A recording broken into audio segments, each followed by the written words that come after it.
Hey, good morning, everybody. My name is Jared. I host the daily live podcast where we discuss news and politics. We go live every morning at 8 a.m.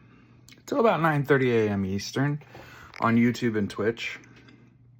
And I gotta tell you, this is like my sixth Rapture. So, look, I'm gonna tell you a little about my life, and we're just gonna keep it moving. Gonna go. So I actually grew up in the Methodist Church.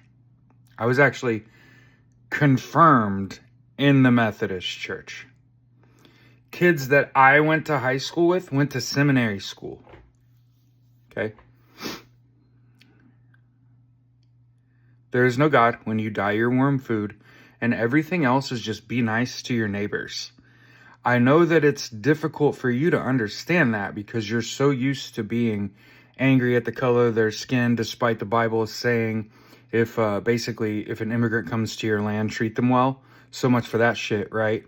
Yeah, and then you'll say shit like, well, we have a visa program, and it's just like, do you think Jesus gives a shit about an expired visa? Oh yeah, that's right. But we don't even obey the 10 Commandments. So how could we be expected to obey God's word, right? But again, as somebody that used to be religious, the rapture is not going to happen tomorrow. I'm just throwing this out there. And what I don't want, because when I messaged my wife and was like, hey, supposedly the rapture's tomorrow, and she was like, oh God, this means now when a bunch of Christians wake up, they're just going to unalive themselves. And I'm here to prevent all that. Ask any ordained minister, somebody who actually went to seminary school, if God's real. And what they'll tell you is no, and that's kind of the point. He's great for kids, probably really bad for adults. Great for young parents, probably bad as you get older and want to have a real relationship with your kids. Okay? It's pretty bad, really. And again, one of the reasons I've said that all of this kind of globally is happening is because, the Christians had their Messiah in Jesus. So the rapture for them is great. But the Jews, they're still in search of their Messiah, and that person will come after the rapture.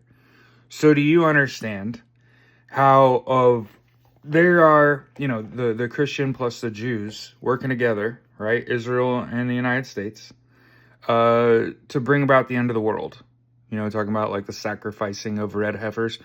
Speaker of the House and here in the United States, Mike Johnson. Yeah, absolutely participating in a ceremony to sacrifice heifers to bring about the end of the world. Ain't that you, Mike? So, I'm just making this video well ahead of time because I don't want people to hurt themselves because you don't get taken with the rapture. Look, I read Left Behind, a long time ago. And I knew that all of this is just for the giggles. So for those of you that are like, man, I'm sure there's some logic, there's some other explanation, and Jared's wrong, and it's just like, nah, man, go ask any ordained minister if God's real, and they'll say, that's kind of the point, is that, God's not real. I mean, but Jesus was a real person. I'll always defend Jesus because nobody defends me. Jesus actually existed. And the reason you know who Jesus is because of Josephus. Josephus was a Roman librarian. When the Roman libraries burned, Josephus saved a bunch of scrolls. And in those was like the story of Jesus and some shit. So, and I also don't still know. So what I just threw the Jesus story and shit. So you should do some more research on your deities. That's right, baby. Better believe it. And like I said, when tomorrow comes and goes, and those are you that are hardcore Christians professing your faith on the internet, when you're still here tomorrow, I just want to continue to remind you, and the shit's not real. Now, can we focus on the real issues? Thanks. Have a good day.